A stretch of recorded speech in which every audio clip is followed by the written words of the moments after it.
Bonjour, nous sommes réunis aujourd'hui dans le cadre du Forum européen humanitaire qui va se tenir du 21 au 23 mars à Bruxelles. Donc c'est sa première édition. L'idée est de promouvoir des discussions de haut niveau sur les politiques, les stratégies et les opérations humanitaires. Ce forum se veut être aussi une plateforme de concertation des décideurs politiques de l'Union européenne, de la communauté humanitaire, des agences des Nations Unies, des ONG nationales et internationales et des organisations de la société civile. Nous tous, nous avons pour rôle, en tant que spécialistes, d'identifier les nouveaux problèmes et solutions pour répondre aux besoins et aux contraintes sans précédent auxquels les bénéficiaires et les acteurs humanitaires sont confrontés dans les zones de conflit armé. Donc à cette occasion, nous avons souhaité mener une discussion inscrite dans le cadre d'une session visant à appuyer la manière dont nous pourrions mieux promouvoir le respect du droit humanitaire international et plus particulièrement prévenir les violences sexuelles dans les zones de conflit armé. Nous avons pensé que l'exemple du Congo démocratique présentait un intérêt particulier dans la réponse de la lutte contre les violences sexuelles, car le pays est engagé dans cette problématique depuis près de 25 ans.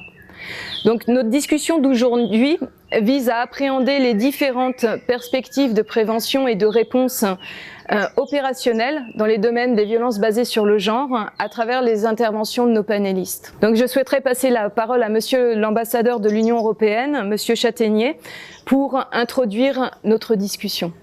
Bonjour Monsieur l'ambassadeur.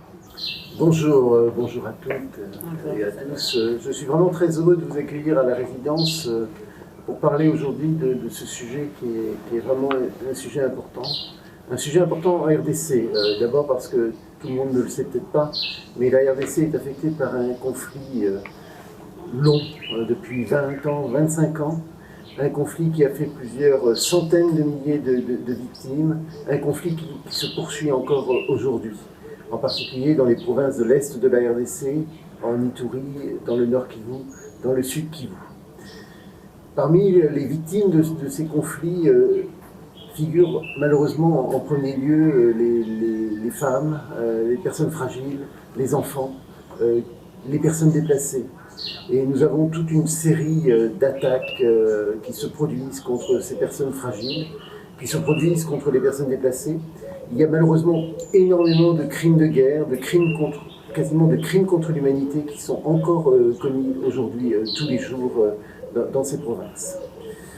Les violences basées sur le genre, les violences sexuelles constituent une partie intégrante de la dimension du conflit dans l'Est du Congo. Et c'est vraiment quelque chose qu'on ne peut pas, qui nous touche vraiment à cœur et qu'on ne peut pas négliger, qu'on ne peut pas oublier.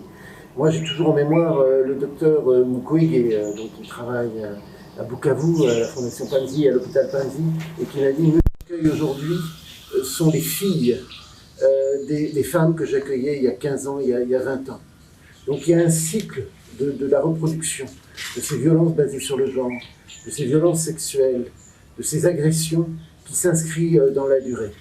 Et donc ce que nous devons faire, et j'espère un petit peu que ce sera l'objet du débat d'aujourd'hui, c'est de voir comment nous pouvons casser ce cycle de violence, comment nous pouvons casser la reproduction de cet ensemble de violences qui se produisent bien sûr contre les femmes et qui sont vraiment touchées et affectées par ces conflits dans l'Est du Congo. L'Union européenne est très, très mobilisée évidemment sur ces sujets. Elle est engagée à travers ces différents instruments de développement et de coopération et d'action humanitaire. Elle travaille sur ce qu'on appelle, sous un terme un petit peu technocratique, le nexus, c'est-à-dire la liaison entre les opérations humanitaires et les opérations de développement. Elle essaie d'inscrire véritablement, je crois, son action dans la durée avec ses partenaires. C'est-à-dire, ce n'est pas venir simplement constater quelque chose, mettre un sparadrap et partir. C'est essayer de travailler dans la durée pour résoudre les causes de ces violences et de ces conflits.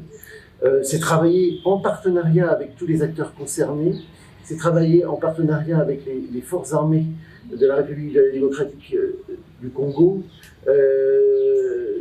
C'est travailler ensemble avec la société civile, avec des partenaires humanitaires, pour essayer d'apporter des solutions concrètes aux victimes et aux survivantes.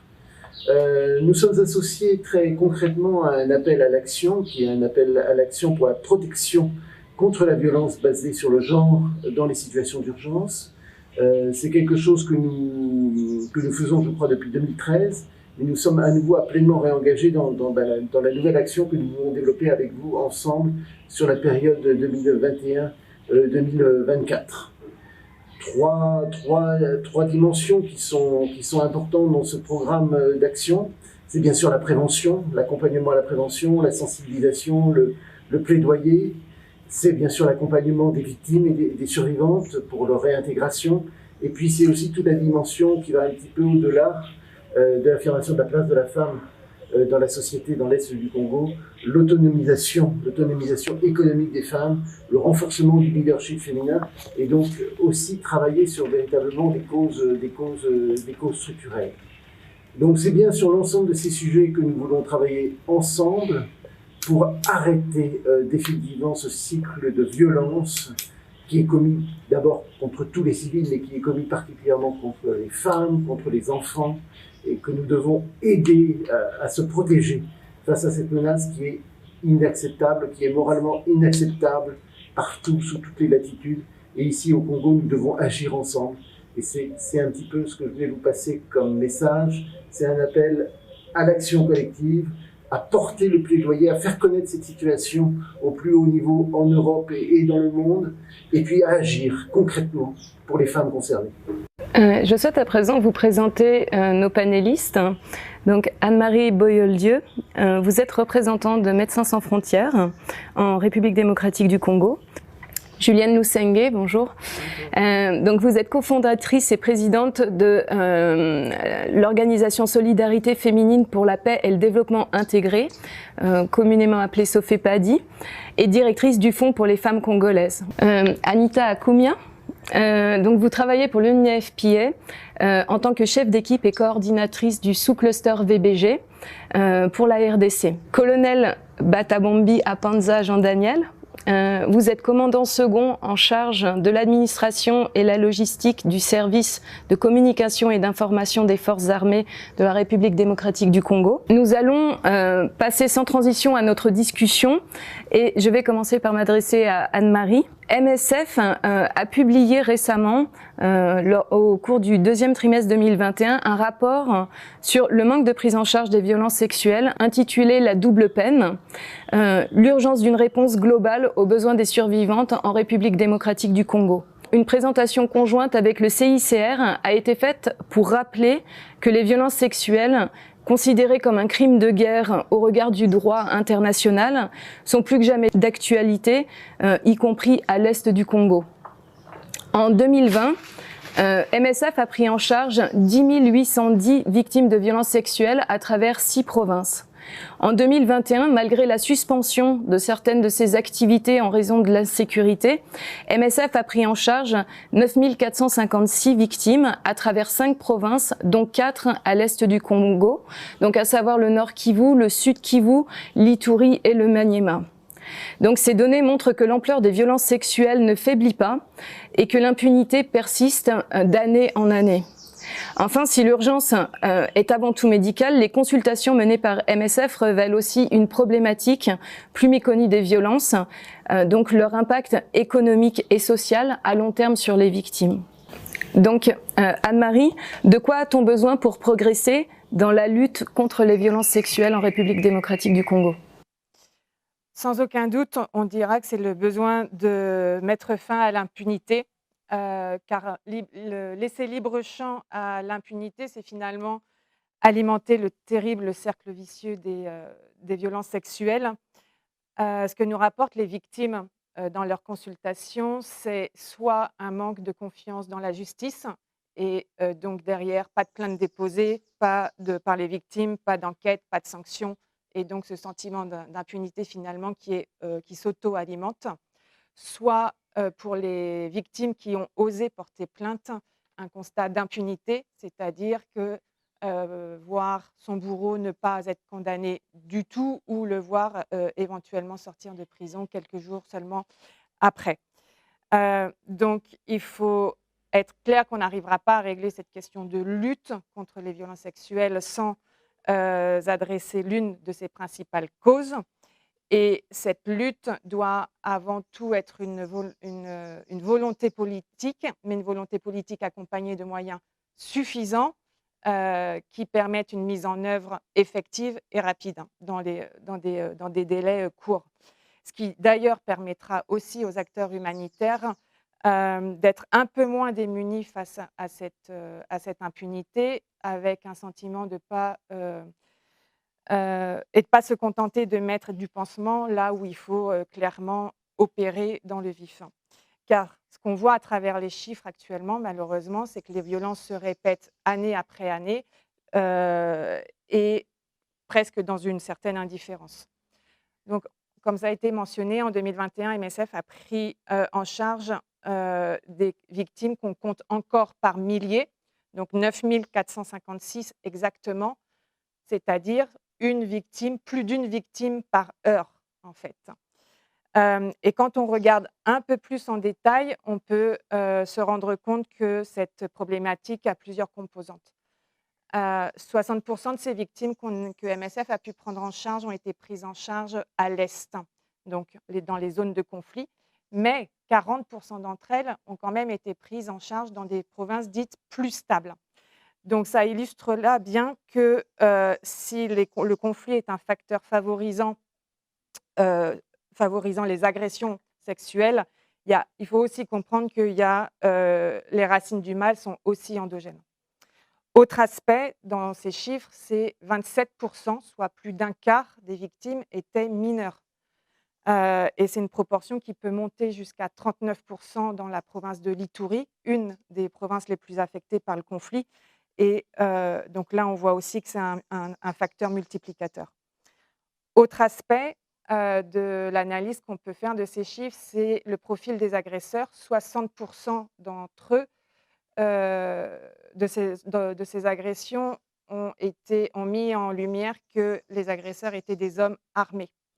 Et quand on mentionne hommes armés, ça inclut aussi bien les groupes armés non conventionnels que les civils armés ou que les corps en uniforme présents ici en RDC, la PNC ou la police nationale congolaise ou les FARDC.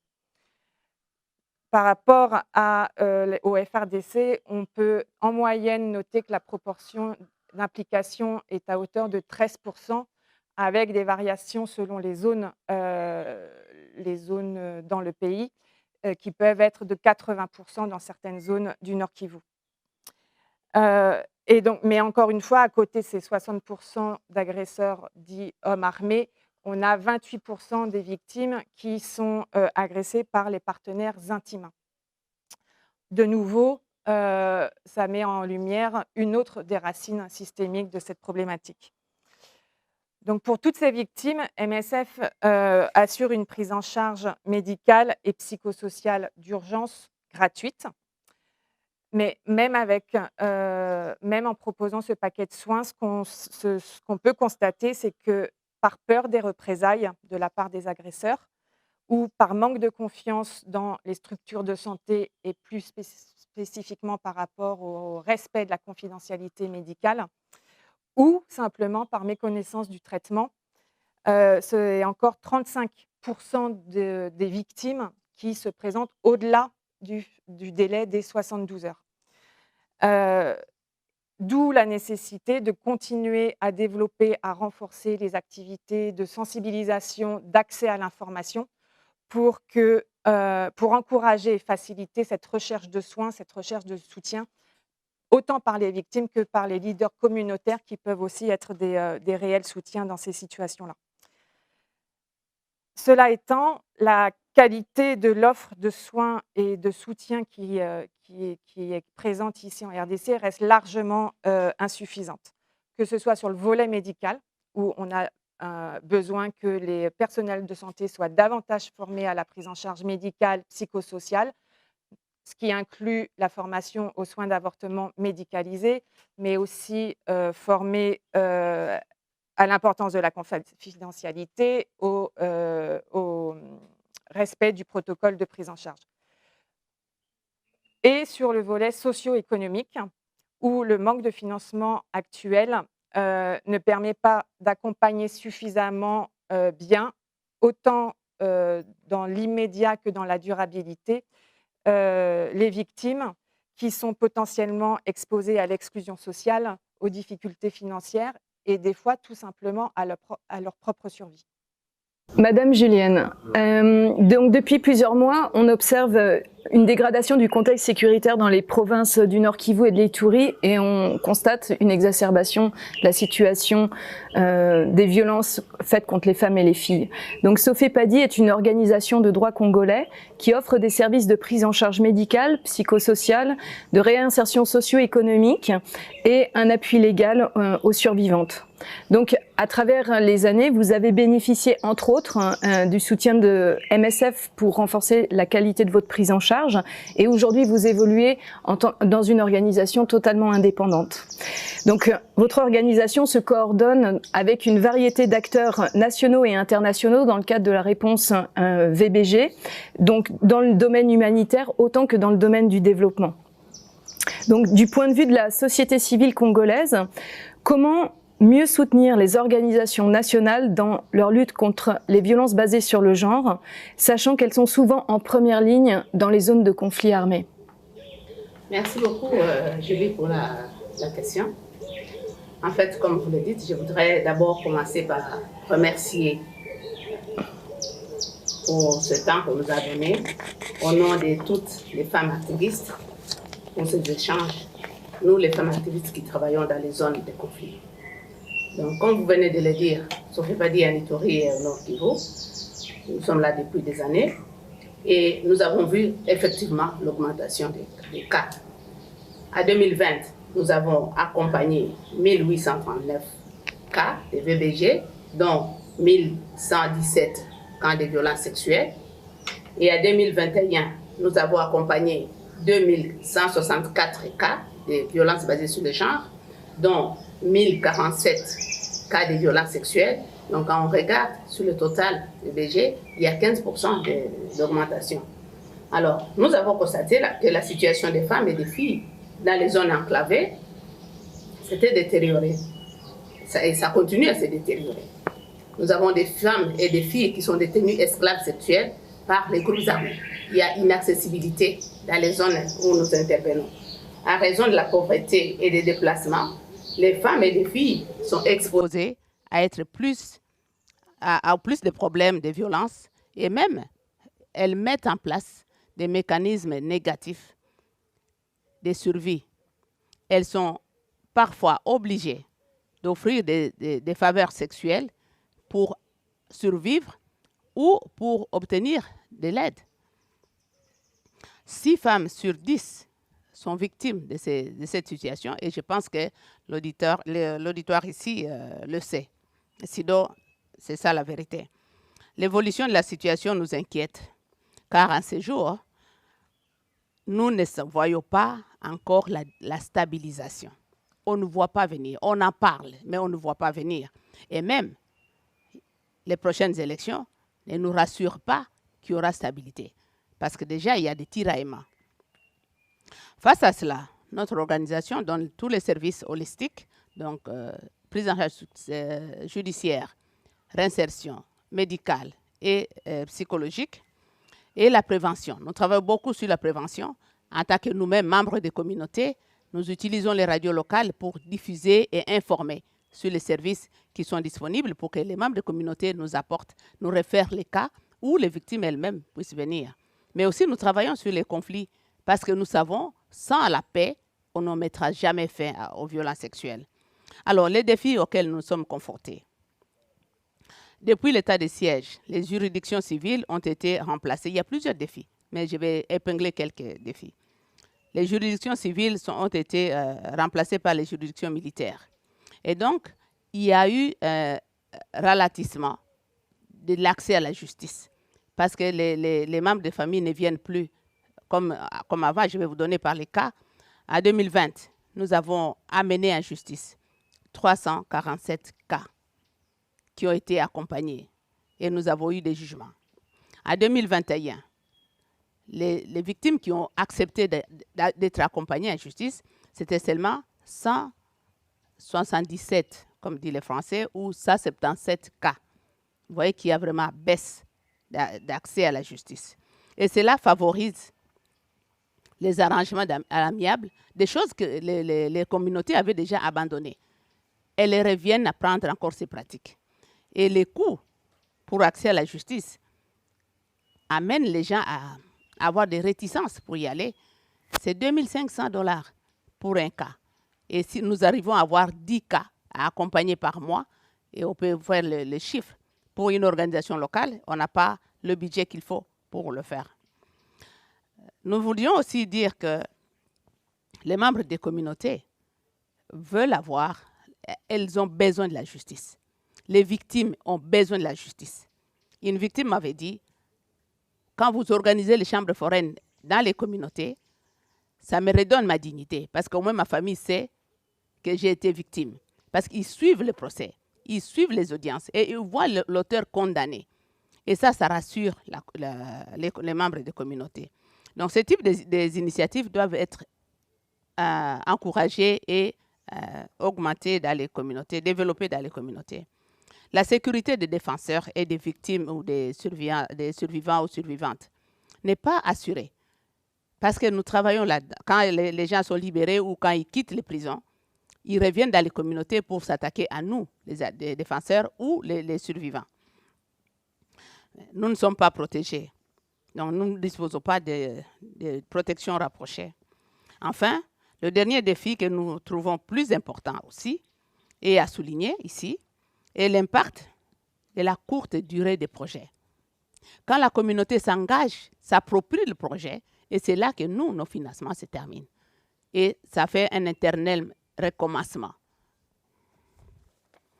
Face à ces défis, nous aurions besoin d'une réforme de la prise en charge légale des survivants pour accéder à la gratuité des services dans les cas de viol. Et puis, nous voulons vraiment que les bailleurs de fonds et la communauté internationale puissent nous aider avec ce plaidoyer auprès des politiques de la RDC. Parce que s'ils accompagnent cette voie, nous déjà, nous faisons notre part pour réclamer cette gratuité. Et si la voix des bailleurs de fonds et les bailleurs de la communauté internationale nous accompagnent, il y aura comme un levier pour faire avancer cette idée. Nous pensons qu'il est aussi important qu'il y ait des mécanismes de soutien financier pour les organisations qui sont des acteurs et des actrices sur la ligne de front. On en parle tout le temps dans les réunions, dans les conférences de haut niveau, mais on ne sait pas arriver à mettre en pratique toutes ces déclarations, de financer les groupes ou les organisations de la société civile. Nous sollicitons donc l'appui des diplomates et des États membres de l'Union européenne pour porter l'engagement de la lutte contre les violences sexuelles dans les zones de conflit au niveau de notre classe politique congolaise, afin qu'elle s'engage à mettre des moyens financiers pour faciliter l'accès aux services de violences basées sur le genre et renforcer la lutte contre l'impunité. C'est vraiment prioritaire et important pour nous. Je vous remercie. Anita, donc l'UNFPA est l'une des principales agences des Nations Unies donc à œuvrer en faveur de l'égalité des sexes et de l'autonomisation des femmes et à s'attaquer aux conséquences physiques et émotionnelles de la violence sexuelle. Donc les programmes de l'UNFPA offrent une assistance médicale, psychosociale et promeuvent le droit de toutes les femmes et les filles à vivre sans violence ni abus. Donc l'UNFPA est aussi l'agence lead dans la coordination humanitaire au niveau du sous-cluster VBG qui appuie la coordination de la réponse humanitaire et de la stabilisation dans le domaine des violences sexuelles à l'est du Congo. La coordination de la réponse multisectorielle en VBG fait face à de nombreux défis. Donc aujourd'hui, pouvez-vous nous dire comment améliorer cette coordination et plus particulièrement aborder la question de la collecte des données et du traitement des données ainsi que des défis pour mettre en place une coordination Nexus, comme l'ambassadeur avait mentionné, c'est-à-dire entre les acteurs humanitaires, les acteurs de paix et les acteurs de développement pour assurer en fait la prise en charge et le continuum de soins des survivantes de VBG dans le temps. Pour la question, je dois dire que par rapport à la coordination, on a un défi majeur lié aux interventions.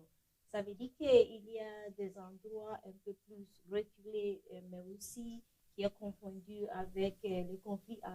et ça rend très difficile aux acteurs d'accéder pour mettre en place des services.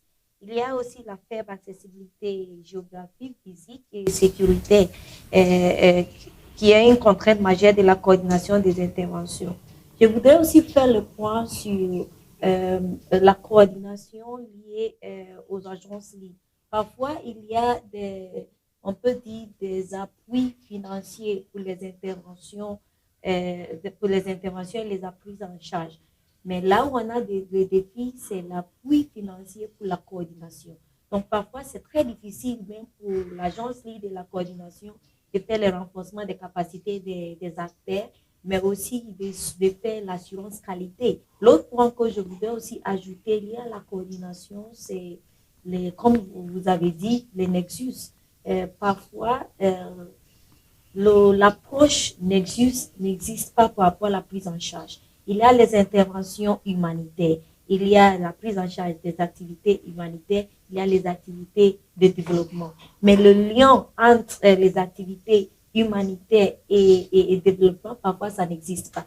Donc, quand on finit avec des activités de prise en charge, bon, par rapport à la réintégration de la survivante, comme on l'a dit, voir continuer après la prise en charge.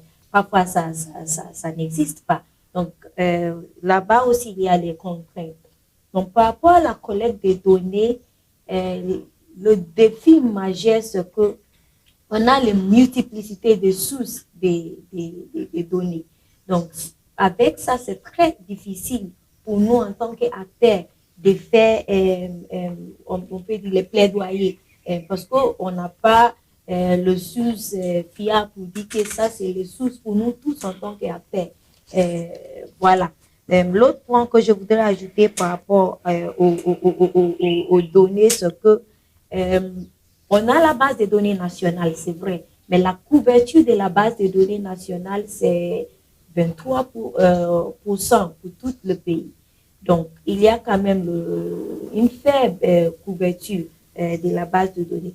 Au-delà de ça, il y a aussi l'aspect d'infrastructure, le stockage. Et ce n'est pas toujours facile pour le ministère du genre de gérer tous les aspects de la base de données, mettre en place une base de données, former les gens pour faire la collecte des données, faire le processus de la validation des données. Ça nécessite beaucoup de ressources et parfois c'est un peu difficile pour le ministère du genre de le faire ça. L'autre point que je voudrais aussi ajouter, c'est lié aussi aux aspects des processus de validation quand même des données et l'aspect aussi de confidentialité des données et comment nous pouvons partager les données confidentielles avec tous les partenaires prenant en compte l'aspect sécurité des survivantes. Donc, comme recommandation en tant que sous-cluster VPG, le premier point que je peux faire lié à la coordination, c'est que les acteurs humanitaires, les acteurs de développement, les acteurs de paix, nous devons communiquer. Ça, c'est le premier point. Au-delà de ça, on doit avoir, nos bailleurs aussi doivent communiquer. Parce que quand même, il y a les bailleurs humanitaires, il y a les bailleurs développement et autres. Nous devons avoir à haut niveau la communication entre le bailleur humanitaire et le bailleur développement. Nous devons appuyer les acteurs, les ONG nationales, internationales, pour bien appuyer ou bien pour bien mettre en place la prise en charge holistique tout au long des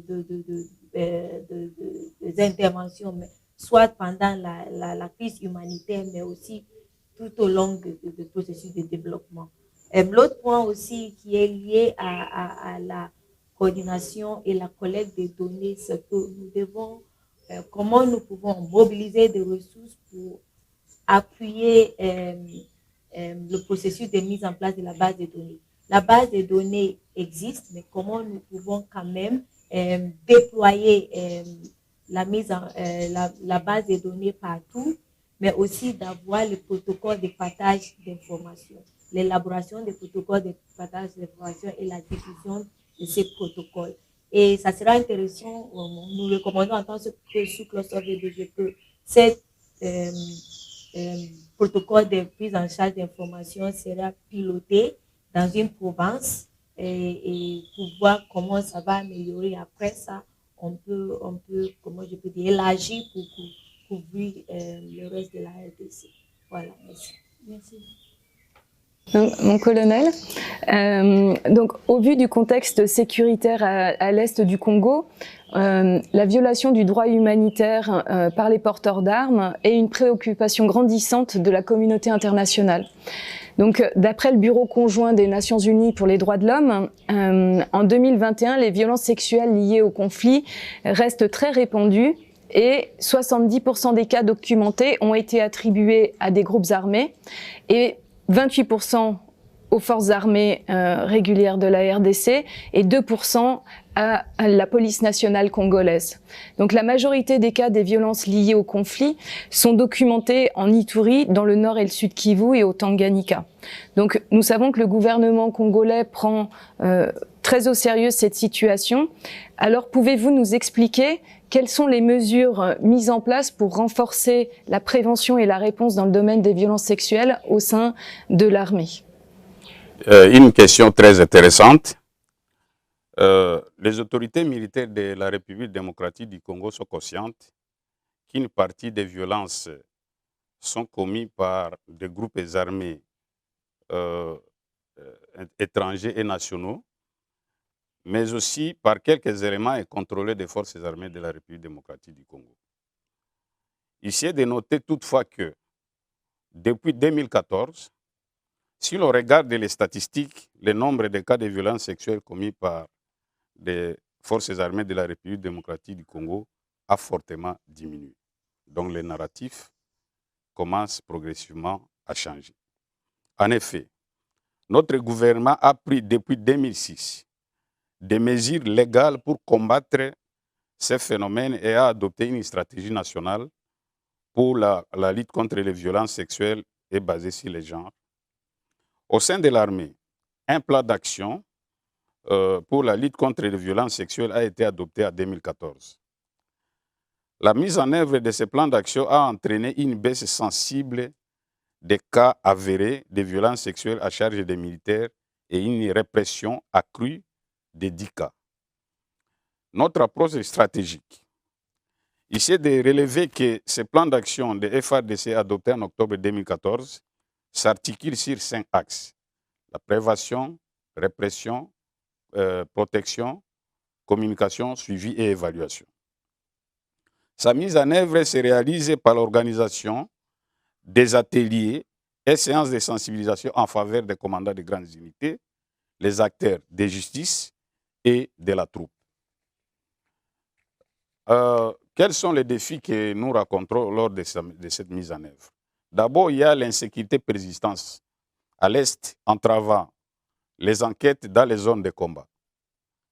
Il y a également l'inadéquation des effectifs des magistrats par rapport au volume des dossiers à traiter. En moyenne, les tribunaux traitent 54% des dossiers annuellement, des dossiers reçus annuellement.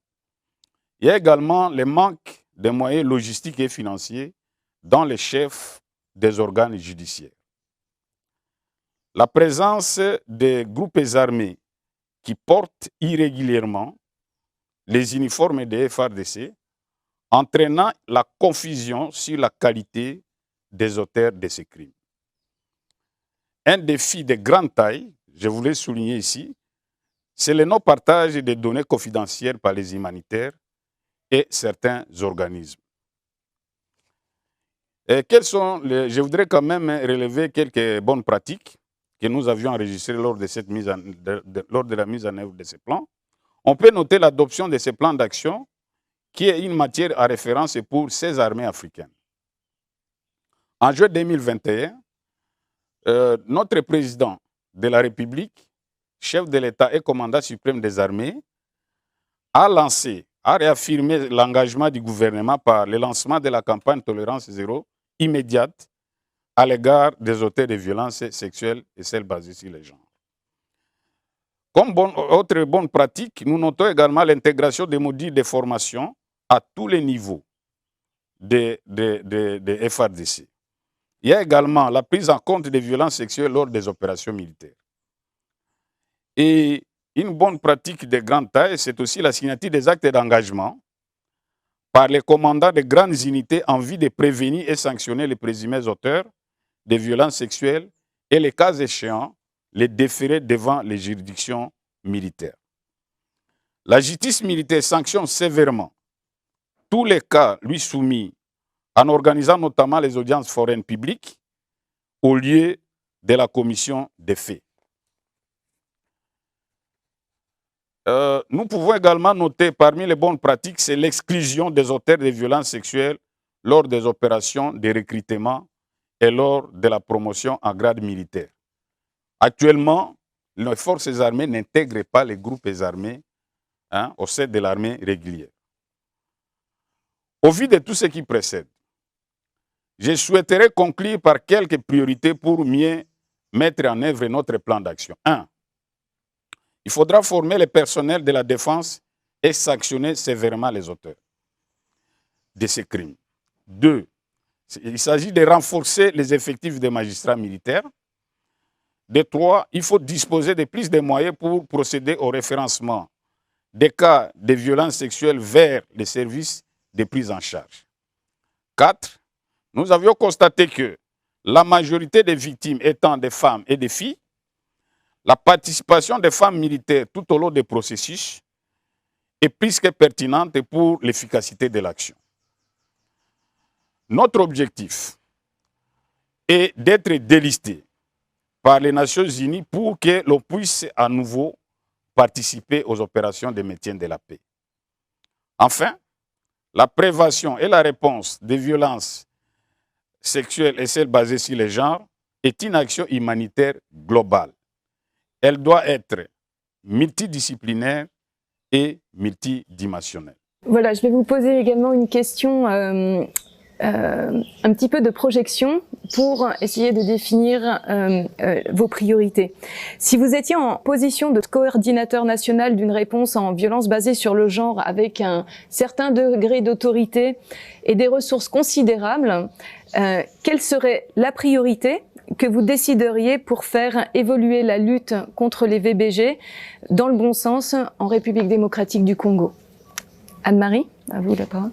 Adresser l'impunité, mais répondre aux réels besoins des victimes à long terme, qui devraient pouvoir être incluses dans des programmes complets de prise en charge qui permettent un rétablissement total sur le plan médical, psychologique et social. Merci. Julienne? Oui, s'il m'arrivait un jour de coordonner la lutte contre les violences faites aux femmes en RDC, je mettrais plus de moyens dans l'accès à la justice pour les victimes, mais aussi à travailler sur la paix.